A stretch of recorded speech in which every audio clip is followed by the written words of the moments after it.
Chapter 19. Attacked by the Fighting Trees.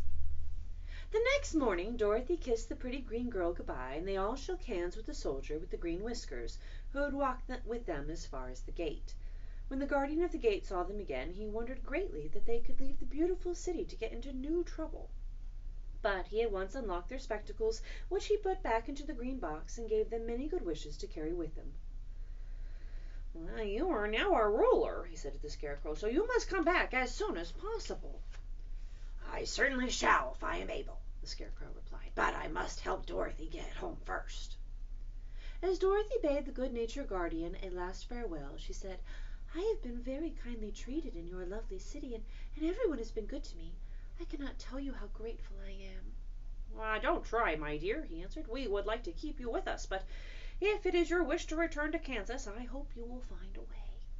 He then opened the gate of the outer wall, and they walked forth and started upon their journey. The sun shone brightly as our friends turned their faces towards the land of the South. They were all in the best of spirits, and laughed and chatted together. Dorothy was once more filled with the hope of getting home, and the Scarecrow and the Tin Woodman were glad to be of use to her.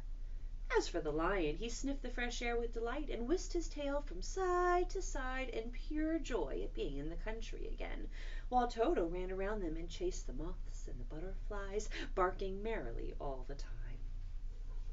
"Well, city life does not agree with me at all," remarked the Lion as they walked along at a brisk pace. "I have lost much flesh since I lived there, and now I am anxious for a chance to show the other beasts how courageous I have grown." Well, they now turned and took a last look at the Emerald City. All they could see was a mass of towers and steeples behind the green walls, and high above everything the spires and the dome of the Palace of Oz. "Oz was not such a bad wizard after all," said the Tin Woodman, as he felt his heart rattling around in his breast. "He knew how to give me brains, and very good brains, too," said the Scarecrow. "Well, if Oz had taken a dose of the same courage he gave me," added the Lion, "he would have been a brave man." Dorothy said nothing. Oz had not kept the promise he made her, but he had done his best, so she forgave him. As he said, he was a good man, even if he was a bad wizard. The first day's journey was through the green fields and bright flowers that stretched about the Emerald City on every side.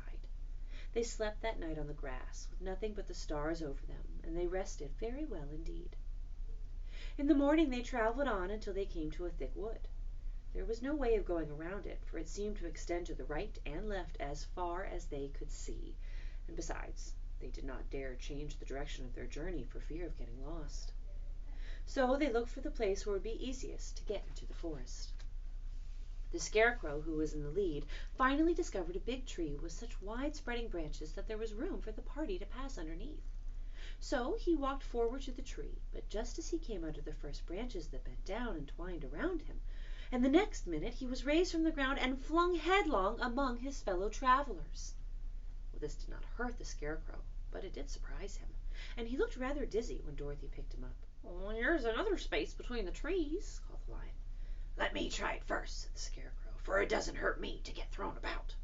He walked up to another tree as he spoke, but its branches immediately seized him and tossed him back again. "This is strange!" exclaimed Dorothy. "What shall we do?"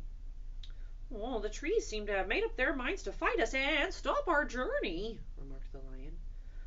"I believe I will try it myself," said the Woodman, and shouldering his axe he marched up to the first tree that had handed the Scarecrow so roughly.